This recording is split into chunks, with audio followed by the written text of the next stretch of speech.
Hello friends, welcome back to my channel. இன்னைக்கு நம்ம சேனல்ல என்ன பார்க்க போறோம்னா இந்த ஜர்தோசியை பத்தி தான் பார்க்க போறோம். இந்த ஜர்தோசின்றது ரொம்பவே சாஃப்டாம ஹேண்டில் பண்ண வேண்டியது. இது பார்க்கிறதுக்கு ஸ்ப்ரிங் மாதிரி இருக்கும். கொஞ்சம் இழுத்தாலுமே அந்த கம்பி அப்படியே நீட்டா ஆயிடும். இப்போ நான் எக்ஸாம்பிளுக்கு நான் இப்போ சின்னதாக ஒரு ஜர்தோசி கட் பண்ணி வச்சுருக்கேன். இப்போ பாருங்கள், இது நல்லா நான் இழுக்கிறேன். நல்லா இழுத்துட்டோன்னா இந்த மாதிரி ஆகிடும். அதனால் நம்ம ரொம்பவே பார்த்து கேர்ஃபுல்லாக இந்த ஜர்தோசியை நம்ம யூஸ் பண்ணணும். ஜர்தோசி ஸ்டிச் பண்ணுறதுக்குமே நான் பீட்ஸ் லோட் பண்ணுற நீடில் தான் எடுத்திருக்கேன். அப்போ தான் நம்மளால் இந்த ஜர்தோசியை லோட் பண்ணி ஸ்டிச் பண்ண முடியும். இன்றைக்கி நம்ம வீடியோவில் ஜர்தோசியை வச்சு செயின் ஸ்டிச் எப்படி போடுறதுன்னு தான் பார்க்க போகிறோம். இந்த ஜர்தோசியை நம்ம யூஸ் பண்ணுறதுல ஃபஸ்ட்டு ஸ்டெப் என்ன பண்ணணும்னா, ஜர்தோசியை கொஞ்சம் நல்லா இந்த மாதிரி ஸ்ட்ரெச் பண்ணி விடணும். எதுக்காகனா இந்த ஸ்ப்ரிங் ரொம்பவே நெருக்கமாக இருக்கும். அதுவும் இல்லாமல் நம்ம இந்த மாதிரி ஸ்ட்ரெச் பண்ணி விடுறதால நீடில் நம்மளால் ஈஸியாக லோட் பண்ண முடியும். இன்னும் ஜர்தோசியில் செயின் ஸ்டிச் போடுறதுக்காக நான் பேசிக்காக என்ன சொல்ல போகிறேன்னா, முதல்ல குட்டி குட்டியாக நம்ம ஜர்தோசியை கட் பண்ணிக்கலாம்.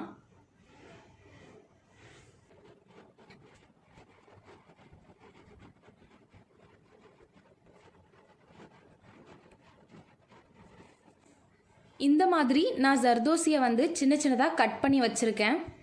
இப்போது நீடில் எப்படி லோட் பண்ணுறதுன்னு பார்க்கலாம். நீடில் இந்த மாதிரி வச்சு இப்படி மெதுவாக உள்ளே அழுத்துனீங்கன்னா உங்களுக்கு ஜர்தோசி லோட் ஆகிடும். நான் இப்போது ஃபஸ்ட்டு ஜர்தோசியை லோட் பண்ணிட்டேன்.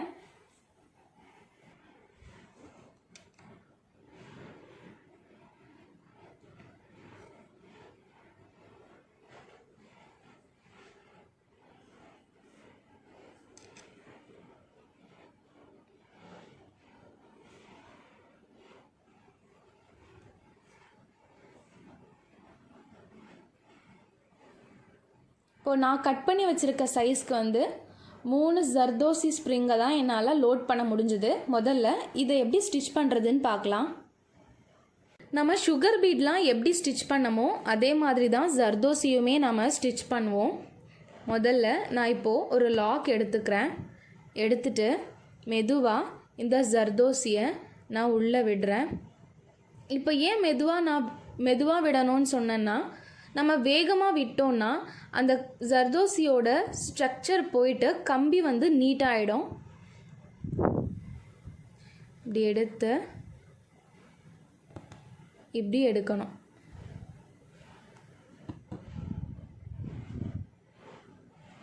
கொஞ்சம் நல்லா டைட் பண்ணி போடணும். நான் சுகர் பீடுக்கு சொன்ன மாதிரியே இந்த மாதிரி லூஸாக விட்டு இங்கெல்லாம் போடக்கூடாது. கொஞ்சம் நல்லா இழுத்துட்டு டைட் ஆனதுக்கப்புறமா தான் நம்ம அடுத்த ஸ்டிச் போட்டு லாக் பண்ணணும்.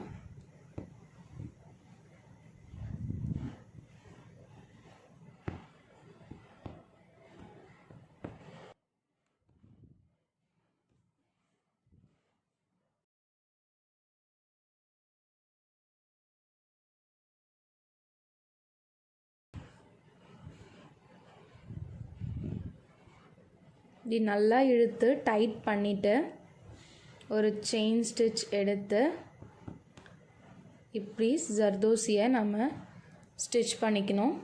ஃபைனலாக முடிக்கும்போது அதே ப்ராசஸ் தான், எண்ட் நாட் போட்டு முடிக்கணும்.